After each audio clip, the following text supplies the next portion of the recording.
strange little tiny beta-lactam ring. And that beta-lactam ring is chemically reactive. It's not stable because it's too bent too tightly. And it's going to go in and kill the cell wall because it's a reactive beta-lactam ring. And we'll go through that and show. So it's a small ring. But the good thing for the test is it's really rare in organic chemistry to see a 4-membered carbon ring with a nitrogen.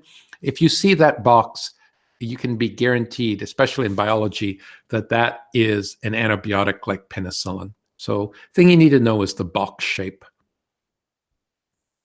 Before we get into antibiotics again, I want to stress, and I saw some students I was talking to had a hard understanding, what's the difference between an antibiotic and antiseptics? So antiseptics can be hard on human cells and tissue, but they're really good at killing bacteria and viruses on surfaces, like in an operating room. So an operating room is every day or after every surgery wiped down with antiseptics.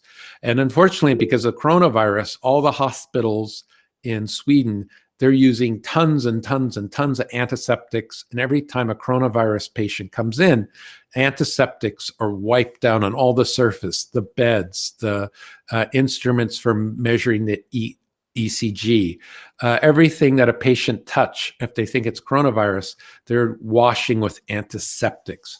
Even in our school, they're using antiseptics. 2 of the hallways, the cleaning people are using antiseptics to clean all the tables and the toilets and everything.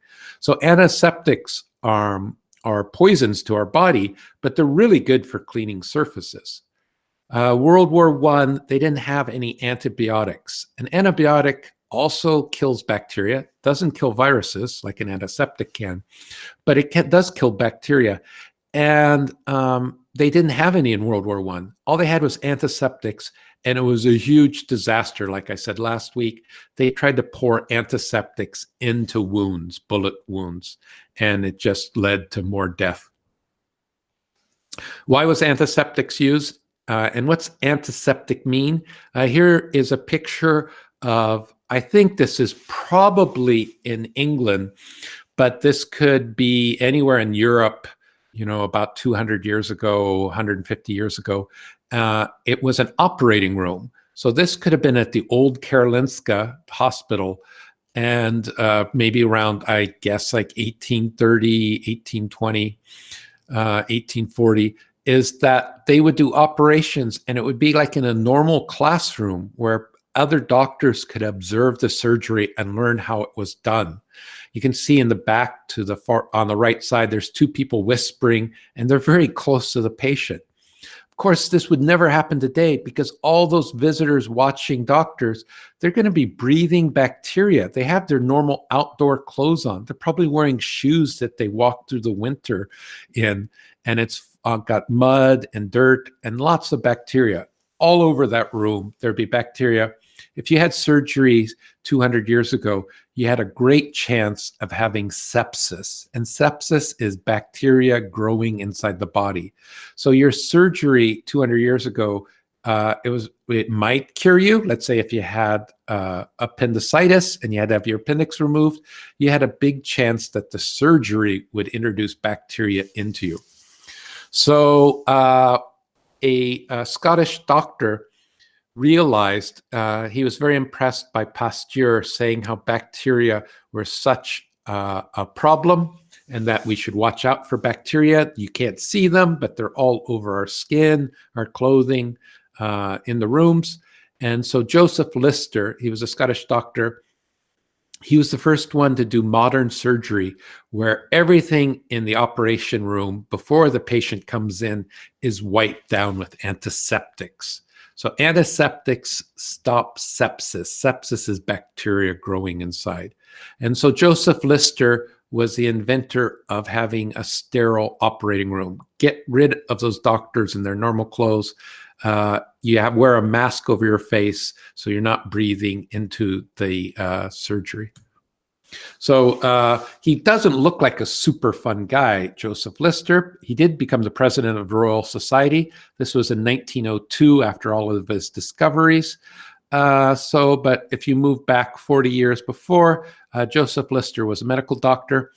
And he noticed in Scotland that in fields that had like a lot of bacteria waste in them, he saw that for some reason they were pouring phenol, carbolic acid onto the fields. Like, if it was a field had a lot of sewage on it, it smelled horribly.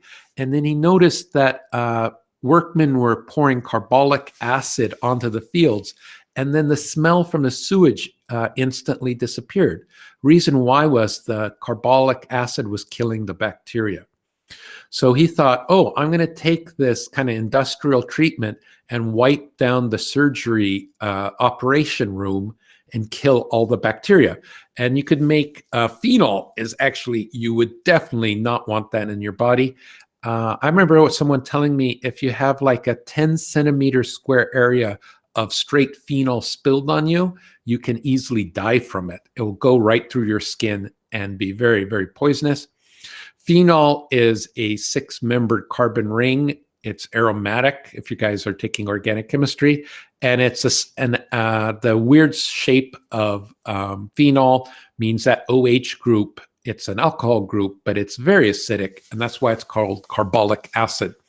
If you make dilute solutions of it, it's not a super bad poison, but bacteria hate it as much as us. And if you wipe surfaces down, it will be sterile. So it made surgery much, much safer. You could have surgery and survive it. And I told NS2A this, that in the early 1800s, they noticed that the population in Sweden changed. And the change was young mothers started disappearing from the Swedish population. And they didn't know why. Like, you can usually look, and in Sweden, young people would have long lifespans and old people would die of old age. But then they started noticing in the early 1800s that the young women were dying off. And then they finally realized what had happened was that for hundreds and hundreds and hundreds of years, children were born using a midwife. And today they still have midwives that's the name for them in the hospital. And it's a history of this. What does this have to do with antiseptics and Lister? Well, before Joseph Lister, doctors and surgeons, they never worried about bacteria and using antiseptics to clean. So they would go from one sick patient to the next surgery to the next sick patient. These patients usually had bacteria infections. They had all kinds of terrible bacteria infections, and the doctors were treating sick patients.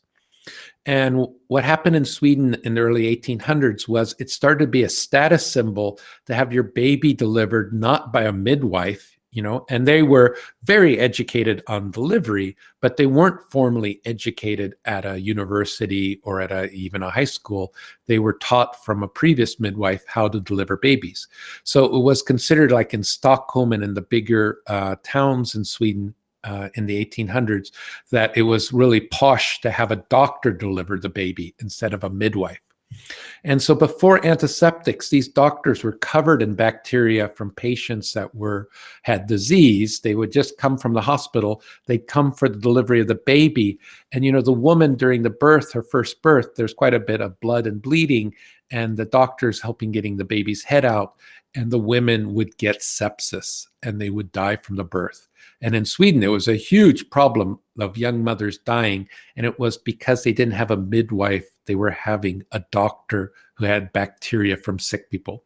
Why didn't the midwives bring bacteria? They might have had some bacteria, but they probably just had the normal bacteria that people have normally. That's much less likely. They could cause disease, but they probably also had learned some just from practical causes to wash very much up before delivering the baby. And also midwives hadn't been taking care of sick people right before the birth. So doctors were safe to deliver babies once antiseptics took into place and they knew to wash their hands before of delivery. But even to this day, if you go into Sweden, a midwife delivers the baby because of this bad historical thing of doctors bringing pathogens. Oh, that was long. So we go back to the slide. Alexander Fleming, Nobel Prize by being really bad technique. That was really surprising. He discovered 1928. So antiseptics had been out for, I don't know, 50, 60 years. And as I said before, Alexander Fleming was a young doctor during World War I, and it was just a disaster. Everyone in the hospital was dying of sepsis, bacteria infections. And when he came back, he worked in a nice hospital in London, St. Mary's Hospital, and he really wanted to have better treatments for people who had bacteria infections. And he was just fortuitous that he saw this mold. And this is at the E level. You should know the mold makes the antibiotic. And the mold is not a bacteria. The mold is a fungus. And the fungus is a eukaryotic cell. It has a nucleus. It has organelles. Has a rough endoplasmic reticulum. And so just through evolution of hundreds of millions of years, the mold doesn't want bacteria competing with it, and it's killing the bacteria. The prokaryotic cells were being killed by the penicillin. Mold does not have a cell wall made out of peptidoglycan. It's a eukaryotic cell, and it could survive penicillin. So this was the first antibiotic. Students from NS2A asked me, what happens like if you grew mold like on some lemons or on some bread and you ate it, would you get penicillin? And I said, yeah, you would get a tiny, tiny bit of penicillin from the mold, but you were more likely to get go into anaphylactic shock. These molds are very likely to give you allergies. You know, you don't want mold in a house. You don't want mold in the air. It depends who you are, but a lot of people are very susceptible to mold allergies. It's not the antibiotic they're allergic to, but molds have thousands of compounds and structures and spores. And so you can't treat yourself by eating mold. There's mold in some food, like in blue cheese or green cheese is made with mold, but it's not the same mold that makes penicillin. There could be another antibiotic in blue cheese, but it's at a very low level. It probably keeps bacteria off of the blue cheese, but it won't treat you for disease. So here's a picture. So let me see if I get a pointer. Yes, I get a pointer. Here is like a close-up of a gram-positive.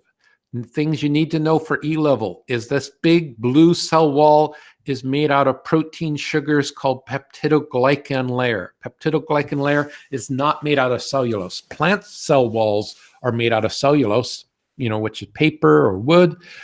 Bacteria has peptidoglycan layer. If I go back, this mold that's at the bottom of the picture, it's a eukaryote. The mold doesn't have this, so the mold, the fungus, is totally fine at destroying the structure on the bacteria because it doesn't have its own cell wall made out of this stuff. So the cell wall of a gram-positive bacteria is this huge, thick layer, and fortunately for us, it's right on the outside. The penicillin does not have to go into the bacteria.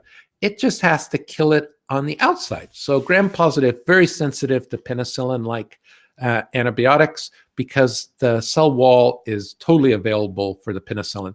Penicillin is hydrophilic, it's polar, it dissolves in water, great, but it does not, because it's polar, can go through this yellow cell membrane. This is a bilipid membrane, one layer of membrane, and it can't go through here, but it doesn't have to. It just has to be in the water, plasma, after you take penicillin, and it's going to kill the peptidoglycan layer. So we have to go in a little more detail. How does it kill the peptidoglycan layer? I think for you guys, I talked about this.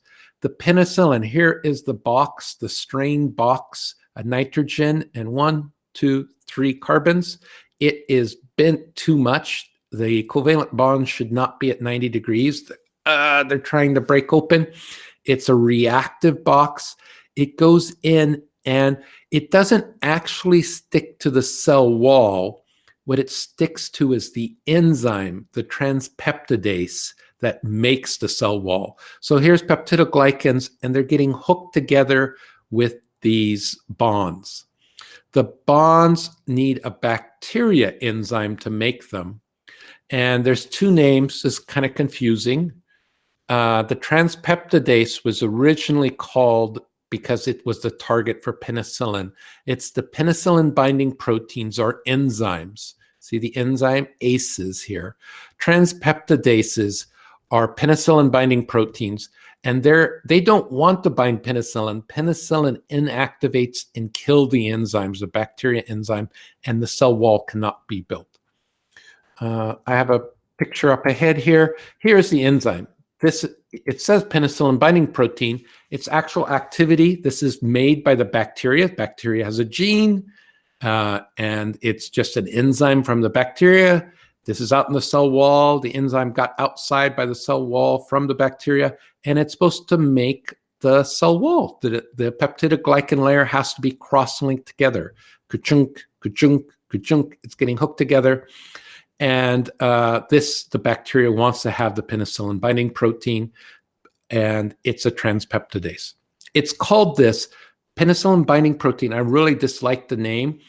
The early doctors, what they were doing was that they didn't know how penicillin worked. So they just ground up the bacteria and saw what protein the penicillin was binding to. And it was binding to the transpeptidase, but the doctors didn't know its activity. They go, hey, this gray guy, it's the protein the penicillin's binding to. So its first name was the penicillin binding protein. Years later, they realized, oh, it's a transpeptidase and it's building the cell wall. So the protein natural function is not to grab penicillin. Penicillin is a drug that targets and inactivates it. So here's the penicillin binding protein, does not want penicillin. It wants to build a cell wall. Penicillin comes in and it goes into the active site. And this is supposed to be the little beta-lactam box.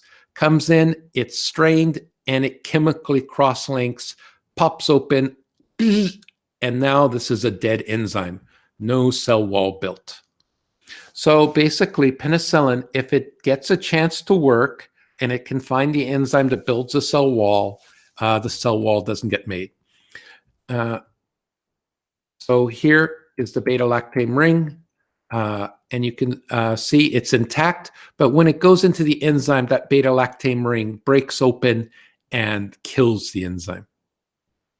So killing the enzyme means you also kill the bacteria, because no cell wall means that the bacteria will explode under pressure. The cell wall holds the bacteria together. If the bacteria commits suicide because it lost its cell wall, think of suicide bactericidal. Bactericidal is the cidal means kill. It's a bacteria killer. So this penicillin is a beta-lactam antibiotic, and it's bactericidal. It directly kills the bacteria. Once that cell wall is compromised, the bacteria just breaks open and is killed. Today we have new antibiotics, and they're not as powerful. They can't kill the bacteria and blow it up into millions of pieces, but they work other ways. Maybe they stop the bacteria's DNA replication. Maybe they stop protein synthesis. Those are really good to stop bacteria from growing, but the bacteria is not going to explode. They just stop the growth of the bacteria. You kind of get a status condition. A status condition means it's not getting better, it's not getting worse. So penicillin is a bactericidal. New antibiotics are bacteriostatic. That just means the bacteria won't grow in numbers. But that's not good. Bacteriostatic mean the bacteria is still in you. But the good news is your immune system can catch up and kill those bacteria that aren't growing. The thing that can kill you is bacteria growing exponentially in your body. Bacteriostatic antibodies are still very worthwhile because they'll stop the growth of bacteria. And then you're going to need your immune system to go get the ones that are kind of frozen from growth. So you need to know those two bold terms. A bactericidal antibiotic just kills the bacteria, blows up. Bacteriostatic, the bacteria doesn't die, but it can't grow. Penicillin is bactericidal. I always think this looks like a very fancy dessert at a Michelin restaurant, but this is actually another fungus. Like if we go back, this is really boring. The Penicillium notatum is really kind of boring. It does have some structure there, but it's mostly kind of a boring looking fungus, kind of white. They actually can get, bluish color to them if they're growing on fruit and stuff. But this is a really wild one. This is a fungus. It was known back when it was first discovered as a Cephalosporium. The fungus has a new name now. Scientific name is Acremonium, but it was originally, when it was discovered, it was a Cephalosporium. And the antibiotic's named after it. So this is a different fungi, different fungus. So it's a different mold. It's kind of got a cool shape. They're eukaryotic. It doesn't make a boring bacteria colony. There's lots of structures and little changes and almost like different tissues in a fungus. And I guess that's the spores that look like little blueberries on top of whipped cream. I'm hungry. Dessert. But anyway, this fungus makes another antibiotic that's very important. Cephalosporins, you can go into the Swedish apotek and you can actually buy an antibiotic without a prescription. You can buy cephalosporin. It's an antibiotic that's used on the outside of your body if you have an infection, like you have an infected, like if you fell down from skateboarding and you tore up your knee and it got infected, you can rub cephalosporin antibiotics onto the outside. You don't take cephalosporins. I think they're slightly toxic if you eat them, but they're used as an outside antibiotic to kill bacteria. And why do we call it with the same name? Why is it called a beta-lactam antibiotic? Because it works just like penicillin. The most of the structure is different, but the active part of this unusual antibiotic is the same. So if we look at it, the structures are different except for the beta-lactam ring. So here is penicillin shown on top, number 1, and beta-lactam, and then below is from cephalosporins.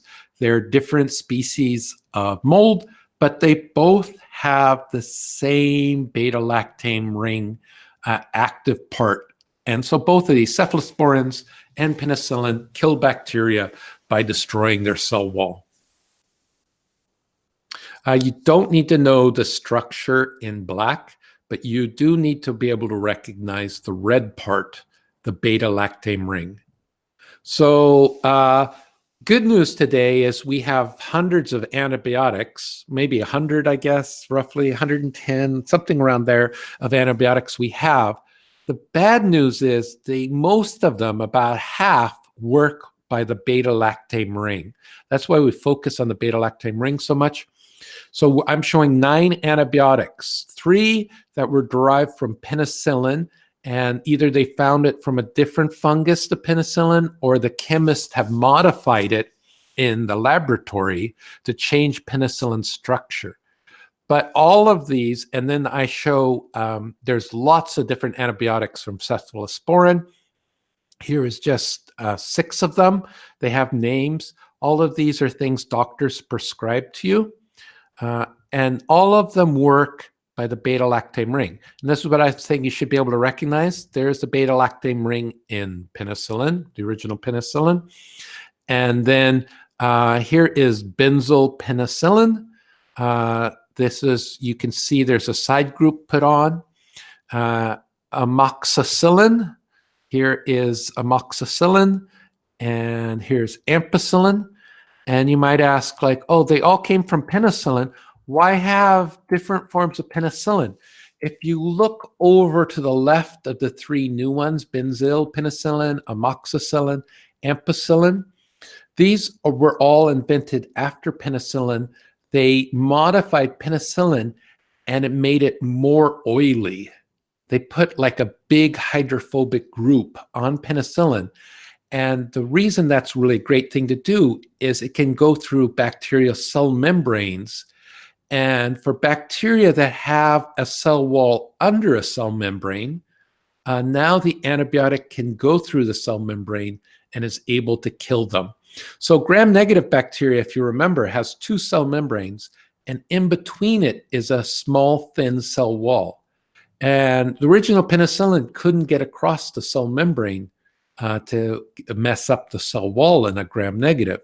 But these modifications with the benzyl group, the amoxicillin, and the ampicillin, now penicillin can kill both gram-positive and gram-negative bacteria. The original penicillin structure couldn't kill gram-negatives, but if you get an infection, and usually in Sweden, they don't really find out what bacteria have. They say, oh yeah, you seem to have a bad throat. It looks like bacteria. I'm going to give you a broad spectrum antibiotic. They're probably giving you amoxicillin or benzyl penicillin or ampicillin, and they're able to kill gram-positive and gram-negative bacteria. So they've actually modified penicillin. So that's really great. Now you can kill gram-negatives and gram-positives. You're not going to die from the gram-negative infection. The only problem is they all use the same strategy for killing the bacteria, is that box, the beta-lactam ring. So on the cephalosporins, if we look through here, cephalosporin, there's the box, there's the box, there's the box, there's the box. They all use the beta-lactam ring. All 9 of these kill bacteria by getting rid of the peptidoglycan cell wall of the bacteria. They're all bactericidal.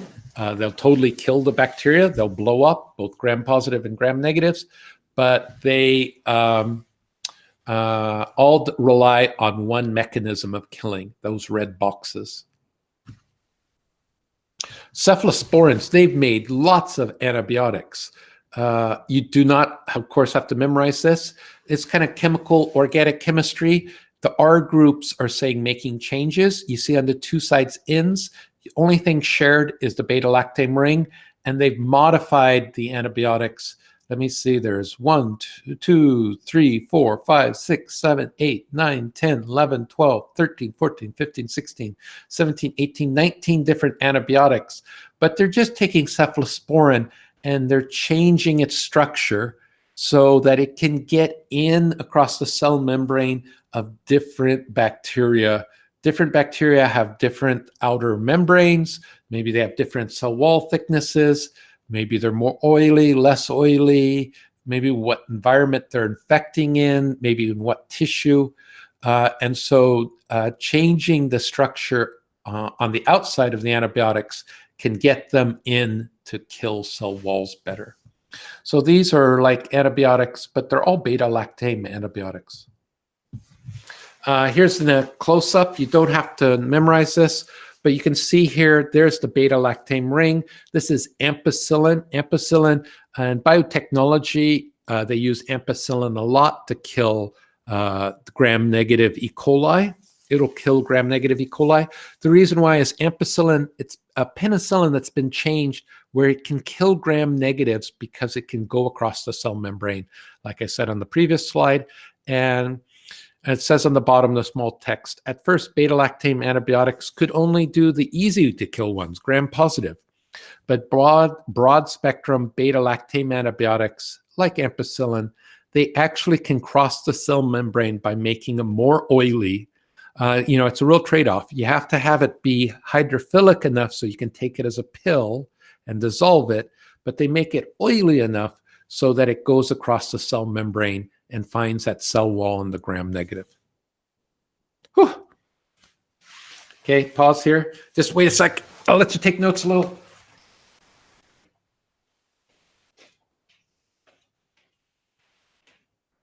Only problem is the bacteria and the fungus that makes penicillin have been around each other for millions of years. And the bacteria millions of years ago had discovered a way to fight penicillin. And it wasn't like in the last 50 years they invented this enzyme. They had it for thousands and thousands of years before, and it is a thing that destroys the beta-lactam ring. So if we remember from earlier in the course, when we're talking biochemistry, if you wanted to destroy a protein, you used a proteinase. If you wanted to cut up DNA, you used a DNase. If you wanted to cut up lipids, you used a lipase. And the ACE, A-S-E, at the end of the word means an enzyme that cuts something up. And so bacteria, millions of years ago, they're like, these fungus and mold, they're trying to kill us. So it was basically a biological warfare between the prokaryotic bacteria versus the eukaryotic molds. And the bacteria came up with a solution millions of years ago. They made the enzyme beta-lactamase. And it specifically cuts the good guy box. I said it's pretty reactive, and it's pretty easy to make an enzyme that destroys the beta-lactam ring. So this is showing you don't need to know the structures, but penicillin, the bacteria that have resistance to penicillin, one of the leading ways to do that is that the bacteria is making beta-lactamase. So the bacteria makes it, not your immune system, not your cells, but the bacteria has a gene, and it makes an enzyme that kills the antibiotic. So this is hard to say, penicilloic acid is not penicillin anymore. Penicillin has a beta-lactam ring. Penicilloic acid only shows up if penicillin gets destroyed by the bacteria. So the bacteria that has resistance to penicillin, one of the leading ways to do that is just destroy the antibiotic. So the penicilloic acid, it has no activity. It cannot kill bacteria. So the bacteria that has resistance and any bacteria around it are safe because the penicillin has been destroyed. And it's very common. A lot of students think that penicillin resistance evolved in the last 100 years. But actually, these genes have been around for millions of years. It just wasn't that common in nature. Penicillin mold was not very common, and there's thousands and thousands of bacteria, or millions of bacteria species around in an ecosystem. Most bacteria didn't want to carry a gene for penicillin resistance because it never would meet penicillin. But today, because we use antibiotics so much, that gene was very valuable in the bacteria world, and genes can be transferred from one bacteria species to another bacteria species. And it is spread through hospitals and through society is bacterial beta-lactamase gene, which makes an enzyme that cuts penicillin. So here's examples of how antibiotic resistance spread. I might have shown this slide before, is that animals are being constantly fed antibiotics so they grow faster. Animals that have a lower load of bacteria tend to get bigger and gain weight faster. So farmers like in the US and other countries that aren't being careful, they don't wait for the cow or the chicken or the pig to get sick. They just have it in their food. Food they give the animals on the farms, there's a low level of antibiotics, which is really a dumb thing to do, because if some bacteria have a little bit of resistance to penicillin, they can survive it and increase the amount of beta-lactamase they make, and it gets stronger and stronger and stronger, and now the bacteria aren't killed. Those bacteria could be on the meat from the animals, and we eat the meat and pick up the bacteria that have drug resistance. Another way it can happen is that, let's say in hospitals, you're taking a lot of antibiotics for reasons you shouldn't. You have a viral infection. Places in the world, you don't have to have a prescription. You could have antibiotics. You could just walk into a pharmacy and buy penicillin. They took too much of it, and what happened was it was evolution. The beta-lactamase was selected for, and bacteria had to pick it up if they wanted to survive. In Sweden, 10, 20 years ago, they had a terrible time in the hospitals of having bacteria that were resistant to antibiotics.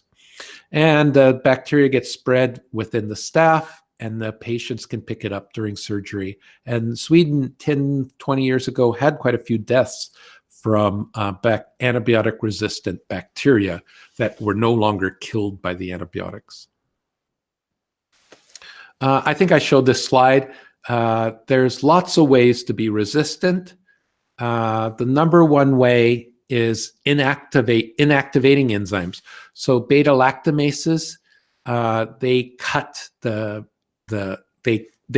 you can have other types of forms. It works for other antibiotics, is that you have enzymes that just destroy the antibiotic. You can also modify where the antibiotic wants to stick to. So you could change the shape of whatever the antibiotic wants to stick to so it no longer can stick anymore, can no longer inactivate because the shape has changed. There's bacteria that have genes that pump the antibiotic out of the bacteria. So there's lots of ways to have antibiotic resistance. You don't have to memorize all of them. I'd say the number one to remember, it's the biggest problem, is that we have a lot of our antibiotics are based on the beta-lactam ring, and you have enzymes in the bacteria now that destroy the antibiotic by cutting the beta-lactam ring. Here is, and this is a new slide. Sorry for all the text.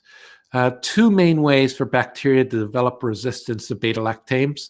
First one I've just said, enzymatically just cut the ring.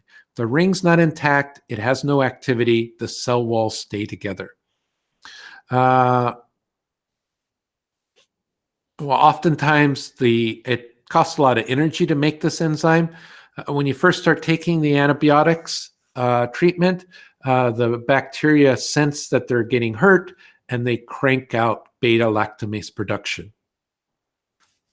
That's why you should always, like when they give you antibiotic, you should take the full course that they say take it for 2 weeks, 3 weeks. You should take all the pills and not just take it the first 3 days.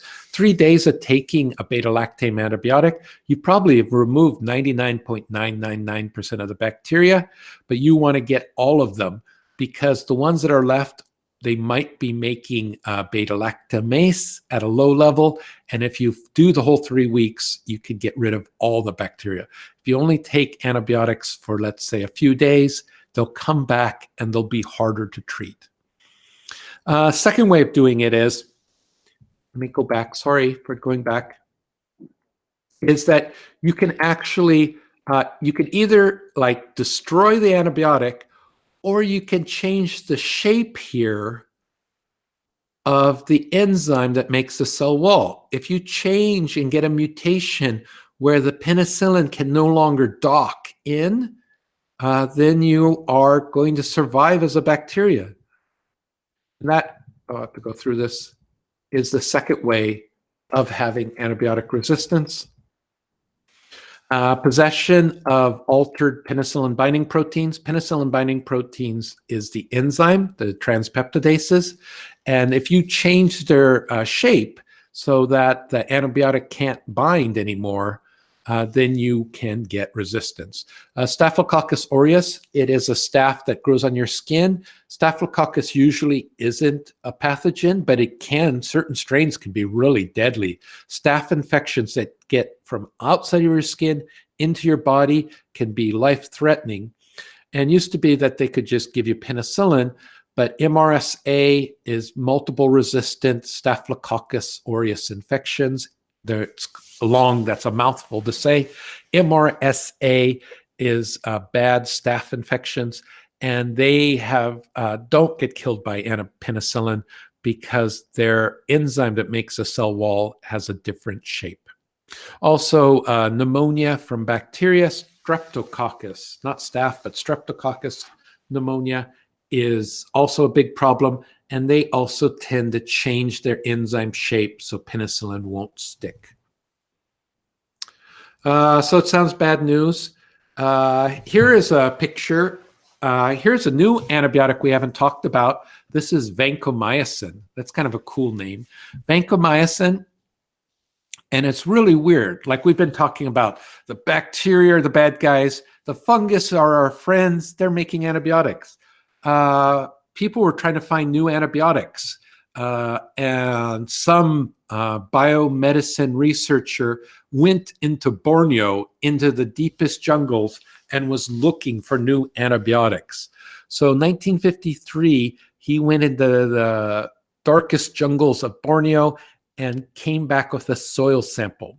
Or I'm wrong. It's actually the doctor probably was sitting in the Hyatt Regency Hotel in Borneo. It was actually a missionary came with a soil sample from the deep jungles of Borneo. And in that soil sample, it smelled a little bad. And this is weird. It was a bacteria making an antibiotic. And you go, wait a minute, Dr. Young, how can a bacteria make something that kills bacteria? And this was a bacteria that was resistant to its own antibiotic. So this is really selfish bacteria. This is a bacteria makes an antibiotic to kill its neighboring bacteria. So the bacteria of that species, vancomycin didn't kill it, but it would kill other bacteria that were in the neighborhood. And so it was called vancomycin, and you see there is no beta-lactam ring. It's this gigantic, huge molecule. Has to come, I think today they have to make it from this bacteria, Amblyocolotopsis orientalis. It makes it, this huge molecule, and it is a great gram-positive bacteria killer. It also destroys the cell wall, so it's bactericidal, but it's not a beta-lactam.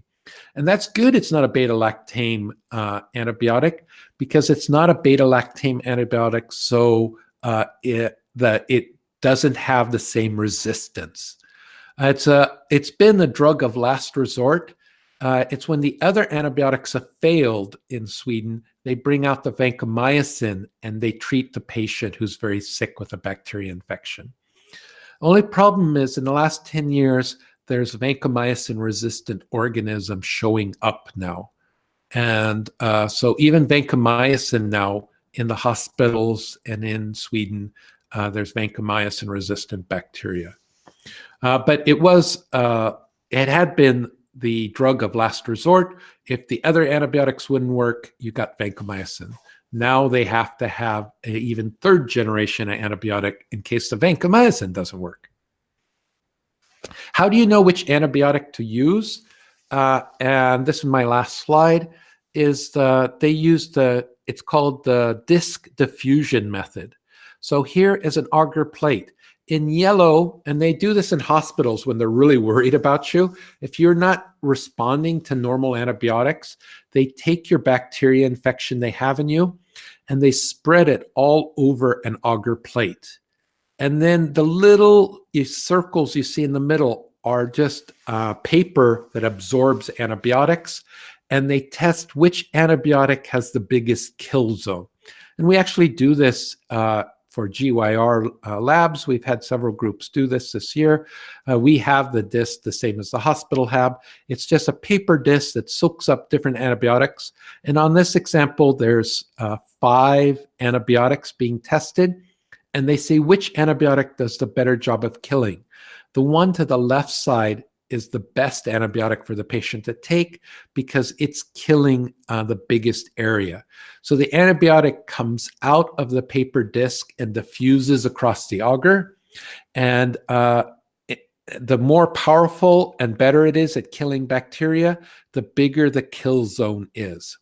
So the antibiotics diffuse out from the antibiotic-containing disc and inhibit the growth. In this example, this was a Staphylococcus aureus, and you get these holes in the agar thing. So what they do is they spread tiny amount of the bacteria. You can't see it all over. They let the bacteria grow up, and the disc have antibiotics, and the bacteria can't grow up wherever there is the antibiotic is strong enough to kill the bacteria. So it's named after the inventors, Kirby Bauer. I don't need you to know Kirby Bauer's name, but you should know disc diffusion method is the way to find out which antibiotic is working. If this bacteria was antibiotic resistant, there'd be no dead zone. It would be, the bacteria would grow right up to the paper disc, kind of those dark little circles in the middle. And so I think I made the point it's important to understand the outside surface of bacteria. And I have a video to show you guys.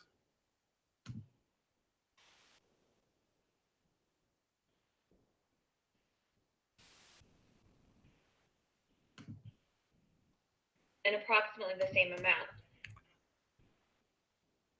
Whoops.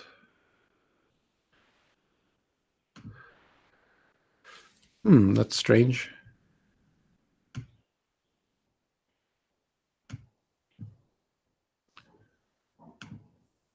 Let's see if this will play. Have you ever wondered how you catch pneumonia? That's weird.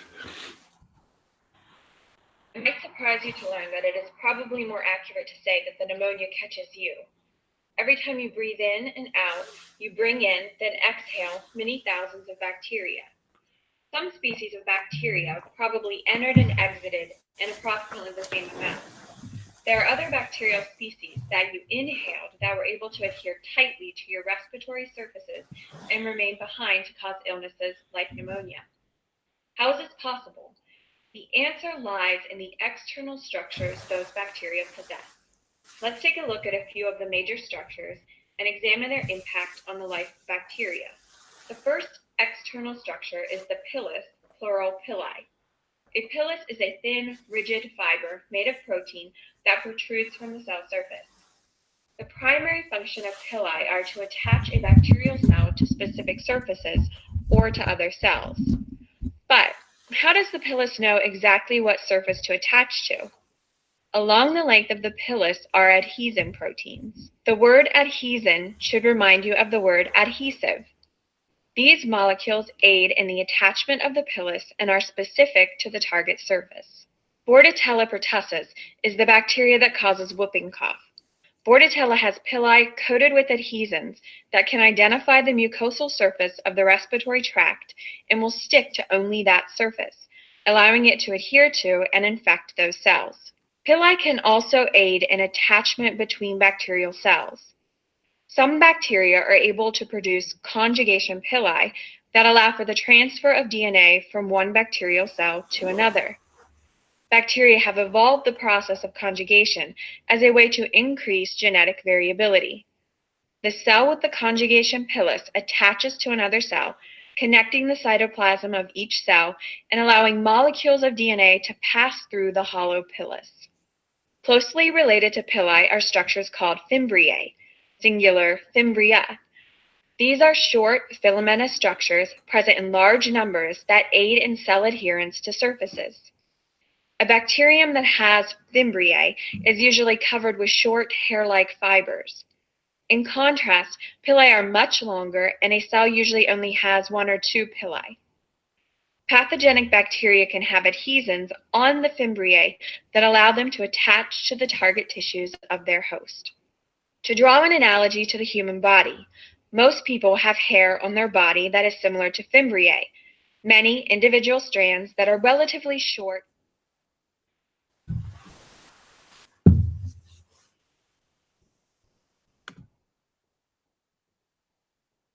Yeah, it ended. I'll work on fixing that later. That is it for today. I'll take any questions. Quite a few slides. I'll share